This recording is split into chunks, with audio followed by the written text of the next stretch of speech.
고린도전서 10장 1절로 13절까지의 말씀 공독합니다.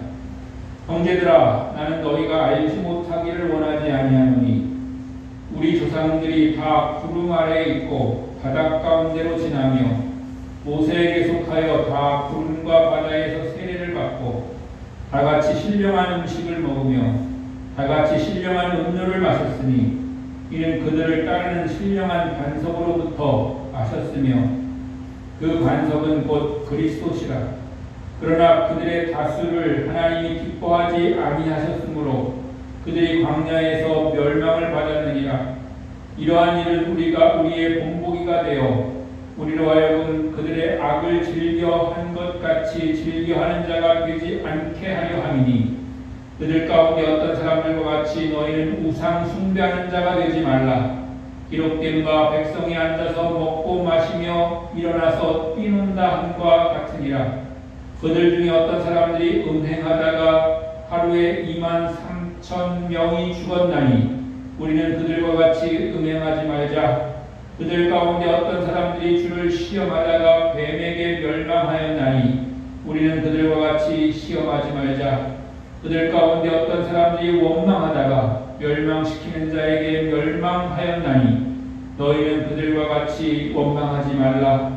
그들에게 일어난 이런 일이 본보기가 되고 또한 말세를 만난 우리를 깨우치기 위하여 기록되었느니라. 그런즉 선줄로 생각하는 자는 넘어질까 조심하라.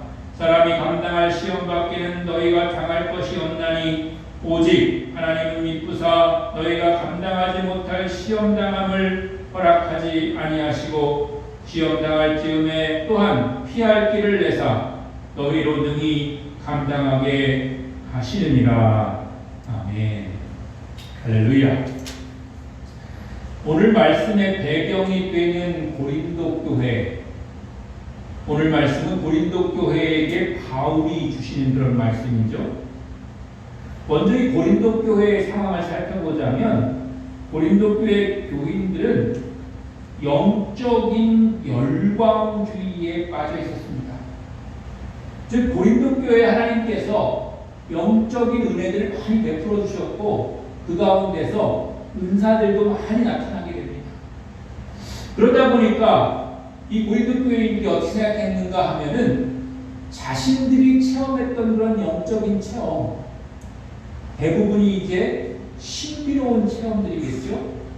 그 신비로운 체험들을 자신들이 했기 때문에 자신들은 정말 하나님에게 특별히 사랑받고 자신들의 믿음은 정말 특별한 믿음이다 라고 하는 그런 생각을 가지고 있었습니다.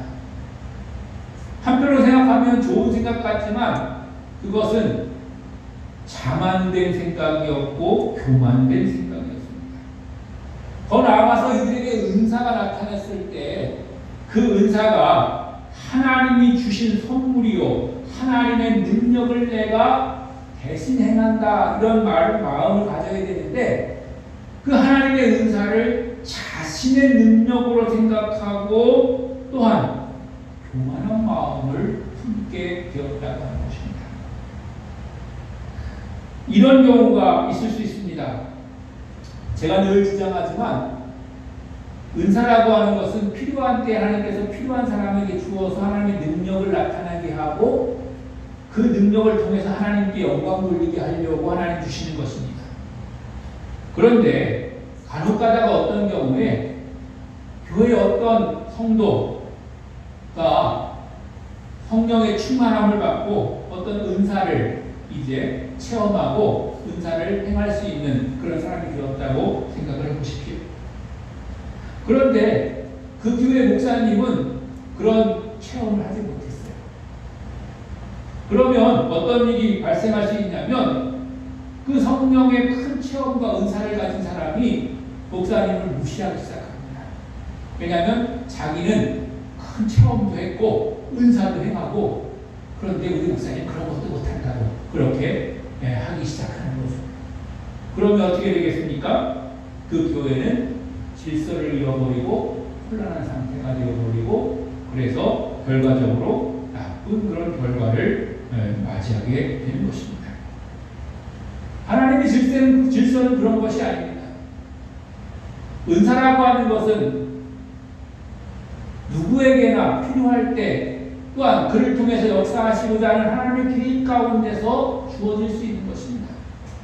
만약에 교회 안에서 그런 일이 발생했다고 하면 그 사람은 그 은사를 충분히 활용하고 그 은사를 통해서 충분히 사람들에게 유익함을 주고 그렇게 하되 그 모든 영광은 하나님 앞에 돌리며 또한 교회 안에서 그런 것들을 행할 때에 그 모든 질서에 책임을 지는 분은 목사님으로 그렇게 해서 목사님께 그거에 대해서 점검을 받고 또 마지막에는 그 은사를 체험한 그 사람에게 목사님에게 가서 기도받고 목사님의 그런 지도를 받아라 이렇게 해야지 맞는 것이죠. 바로 고린도 교회의 교인들의 상황이 그런 상황이었다고 하는 것입니다. 자신들이 그런 신비적인 체험을 많이 하고 은사들을 많이 갖게 되고 그런 능력들을 행하다 보니까 자신들을 주님께로 인도했던 지도자들 바울을 비롯해서 이런 사람들의 그런 지도력이 미치지 못하게 됩니다. 그런 것들을 이제 무시하게 되는 것입니다. 그리고 자신들은 그런 걸 체험한 사람들이기 때문에 끝까지 깨끗할 수 있다고만 착각하고 있는 것입니다. 더 나아가서는 그러다 보니까 자신들이 살아가면서 만나게 되는 어려움, 또 실수, 더 나아가서는 범죄까지도 자신들에게 있는 그런 은사나 이런 것들로 다 덮어진다고 생각하는 거예요. 그러니까 나는 신비로운 체험도 했고 이런 은사도 있으니까 내가 사소하게 조금 잘못하는 거, 조금 뭐 실수하는 거, 조금 죄를 졌다고 하더라도 그런 거는 다 덮어지는 거다. 상관없는 거다. 이렇게 생각을 한다는 것이죠. 그리고 자신들에게 있는 그런 것들을 통해서 자신들의 지위나 신분이 영원 불변하다고 생각하는 것입니다. 그런 상황이 바로 고린도 교회 교인들의 상황이었다는 것입니다. 그러나 우리가 아는 바와 같이 인간 세상에서 영원한 것은 없습니다. 또 변하지 않는 것도 없습니다. 오직 우리가 바라보는 것은 영원 불변하신 하나님을 바라보면서 그분을 향해서 나아가는 것이고 그 하나님의 영원 불변하신 말씀을 믿고 믿음을 지켜나가려고 몸부림치는 것이지 우리가 현재 영원 불변한 게 아니라는 거예요. 우리가 예수 믿는 즉시 영원 불변한 그런 사람이 된다고 하면 우리에게 질병도 없고 죽음도 없고 정말 완벽한 그런 사람이 될 거 아니겠습니까? 그런데 이 세상에 사는 동안에 우리에게는 어떤 사람도 영원 불변한 사람이 없는 것입니다. 오늘 말씀 12절에 보니까 그런즉 선줄로 생각하는 자는 넘어질까 조심하라 라고 말합니다. 섰다고 생각하는 사람들, 내게 믿음이 충만하다고 여겨지는 그때, 내가 신비로운 체험을 했다고 생각하는 그때, 내게 은사가 임했을 그때 우리는 내가 넘어질 수도 있구나. 우리가 흔히 하는 말, 그런 말 있지 않습니까? 그냥 길 가다가 잠시 넘어지면 조금 다치고 말지만 어때요? 높은 데서 떨어지면 중상 아니면 사망 아닙니까? 오히려 내가 믿음 없다 생각할 때 또한 내게 아무런 능력도 없다 생각할 때는 조금 실수하고 넘어져도 크게 우리가 죄짓지 않게 되지만 내게 정말 은사가 있고 능력이 있고 내가 정말 높은 그런 지위에 올랐다고 생각할 때 거기서 넘어지고 추락하면 정말 회복하기 어려운 그런 큰 어려움을 우리가 당할 수가 있는 것입니다. 바울은 이런 고린도 교회 교인들을 향해서 자신들을 돌아보고 회개해라 이렇게 말씀하시면서 그 회개의 길을 걷고자 하는 사람들에게 한 가지 소망을 이제 허락해 주고 있는데, 그 고린도 교인들이 그것을 깨닫게 하기 위해서 출애굽의 역사를 이야기를 해주고 있는 것이에요. 먼저 여러분 출애굽 역사를 살펴보겠습니다. 오늘 성경에 나온 그대로만 제가 살펴보자면, 출애굽 역사 가운데서 이스라엘 백성들은 먼저 구름 아래 있었습니다. 구름이라고 하는 것은 무엇입니까? 뜨거운 태양을 가려주는 거예요.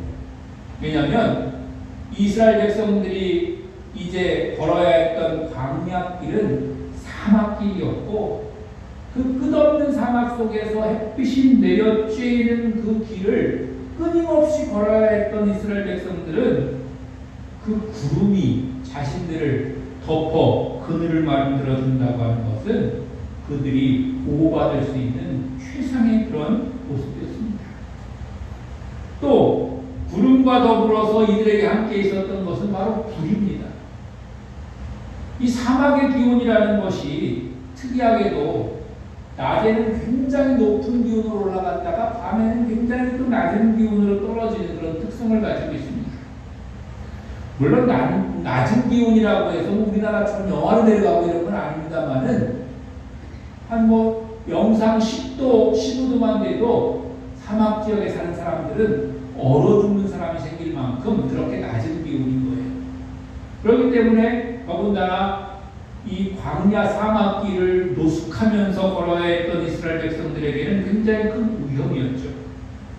그 위험이 있었던 이스라엘 백성들에게 하나님은 불을 통해서, 불기둥을 통해서 이들을 보호해 주셨습니다. 또한 이들은 바다 가운데로 걸어가는 그런 기적을 체험하죠. 홍해 바다를 가르시고 그 가운데를 걸어가게 하십니다. 그것을 오늘 성경에서는 이들이 하나님께로부터 세례를 받았다 이렇게 표현하기도 합니다. 그러니까 종으로 애굽에서 그렇게 살던 이스라엘 백성들이 애굽을 이제 나오게 된 그 상황은 구원받은 그런 역사고, 우리가 구원받고 난 다음에 교회 나오면 세례를 받는 것처럼 그 후에 이제 이스라엘 백성들이 바다 가운데로 걸어가는 그런 모습을 세례받는 그런 모습으로 이제 비유해서 말씀을 하고 있는 것이죠.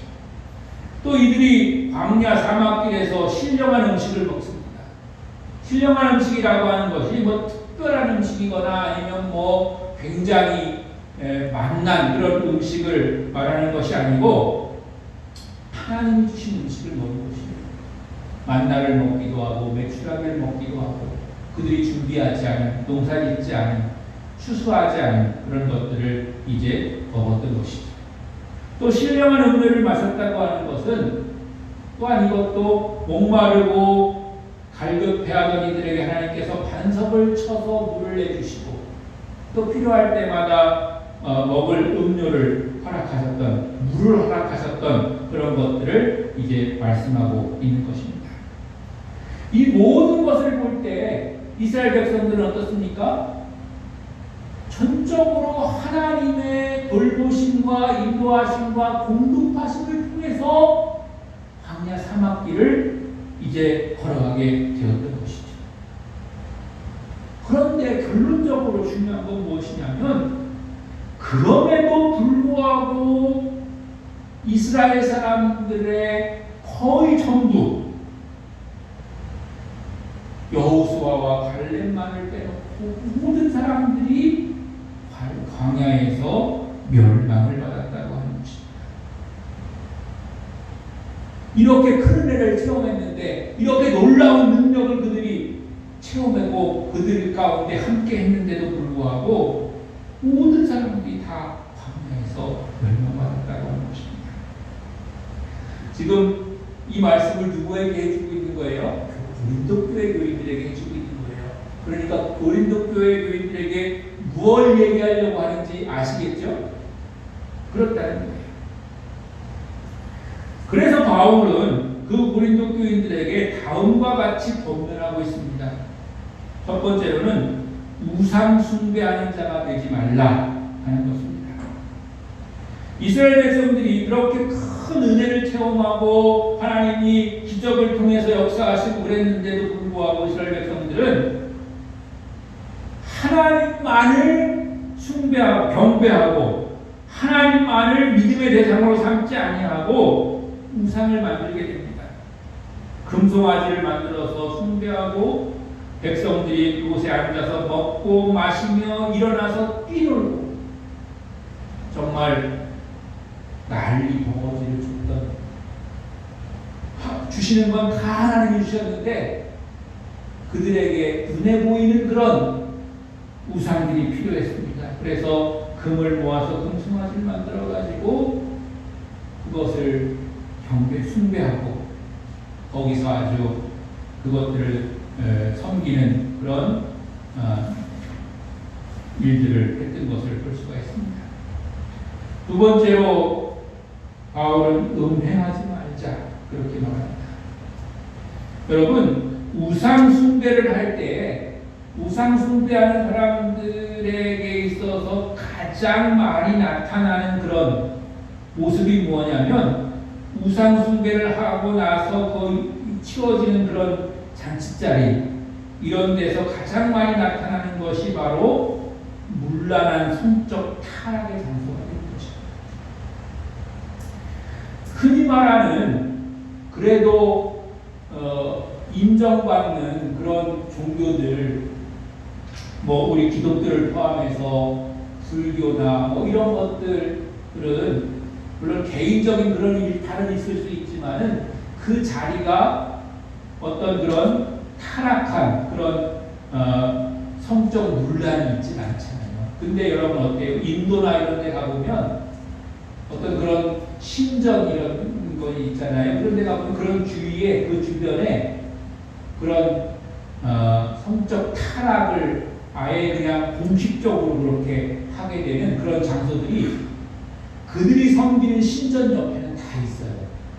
그래가지고 그런 일들이 발생하게 되는데 바로 그렇게 이와 같이 우상 숭배를 하는 사람들에게 있어서 가장 가까이에 많이 있는 그런 것들이 바로 성적 타락입니다.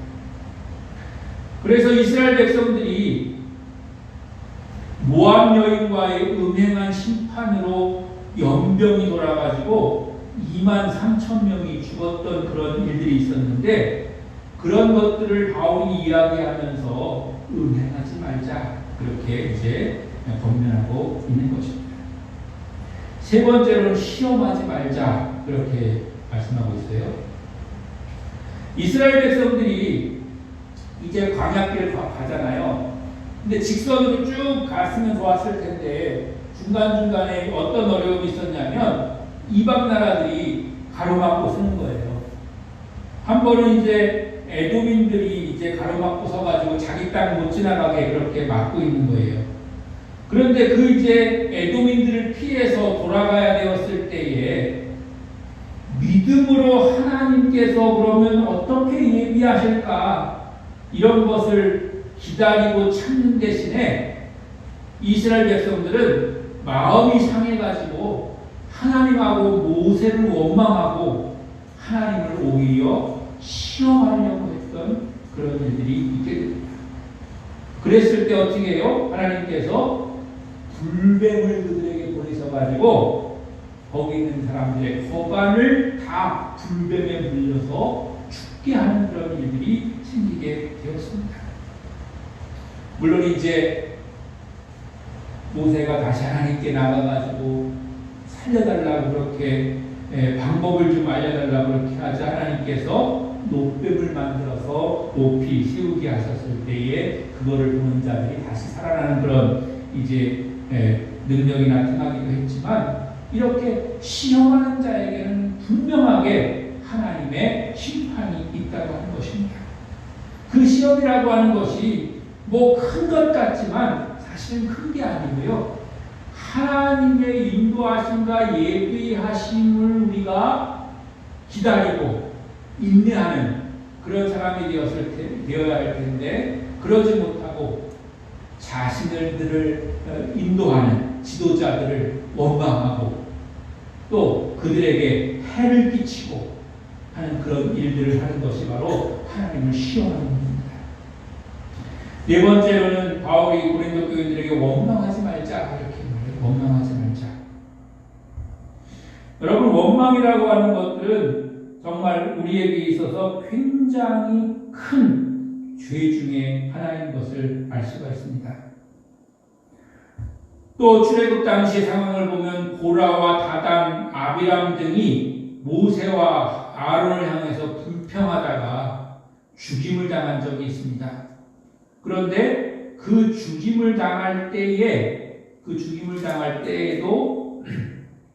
큰 그런 재앙이 그들에게 임했던 것을 볼 수가 있고, 고린도 교회에도 바울이나 그 밖의 사람들의 지도를 따르거나 권위를 인정하지 않고 반항하는 자들이 있었고, 그들은 바로 이와 같이 이스라엘 백성을 멸망하게 했던 그런 사람들과 같은 그런 모습이었다고 하는 것을 바울은 고린도 교회 교인들에게 얘기하면서 원망하지 말자 이렇게 말자가 아니라 여기 원망하지 말라예요. 원망하지 말라 이렇게 이야기하고 있는 것을 볼 수가 있습니다. 이런 것들을 봤을 때 출애굽했던 이스라엘 백성들의 모습, 고린도 교회에 있는 고린도 교인들의 모습을 봤을 때 현재 우리의 모습은 어떠한가? 여러분의 모습은 어떠한가?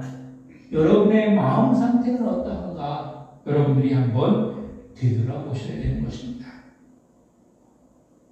나는 하나님 외에 다른 것을 숭배하고 있지는 않은가? 그것들 때문에 하나님을 떠난 그런 잘못된 행동들을 하고 있지 않은가? 음행이라고 하는 것이 단순히 남녀간의 그런 문제가 아니라 하나님을 향한 믿음에 있어서는 믿음 아닌 그런 행동을 하는 것을 의미하는 것입니다. 또 나아가서 하나님을 시험하고 있지는 않은지, 시험하면서 하나님이 세우신 주의 사자들을 원망하면서 잘못된 길을 걷고 있지 않은지 우리가 돌아보아야 되는 것입니다. 여러분, 왜 이런 일이 생기겠습니까? 상황이 나빠서 형편이 어려워서 생기겠습니까? 물론 그런 경우도 있을 수 있지만 오히려 그런 경우는 훨씬 더 돌이키고 회복하기가 쉽습니다. 이런 일이 일어나는 가장 어려운 상황은 어떤 상황이냐면 교만할 때 이런 일이 생깁니다. 교만할 때. 선줄로 생각하고 맘 놓고 있으면 넘어질 수 있는 것입니다. 자기가 높아졌다고 생각하면 오히려 더 추락하기가 쉬운 것입니다. 우리가 어려운 일이 생겨서 때로는 우리가 낙심했다고요? 그런 어려움은 우리가 넉넉히 이길 힘을 하나님이 우리에게 주신다고 말씀하고 계십니다. 시험 당할 즈음에 피할 길까지도 안내해 주신다고 말씀하십니다. 그래서 능히 감당할 수 있습니다. 그러므로 우리는 이런 상황에 빠지지 않게 하기 위해서 늘 깨어 있어야 됩니다.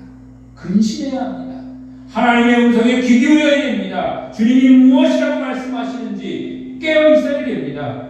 그 말씀과 뜻 안에 거하는 성도가 되어야 할 줄로 믿습니다. 여러분 모두가 다 같이 이런 깨어있는 믿음의 사람들이 되시기를 주님의 이름으로 간절히 축원합니다.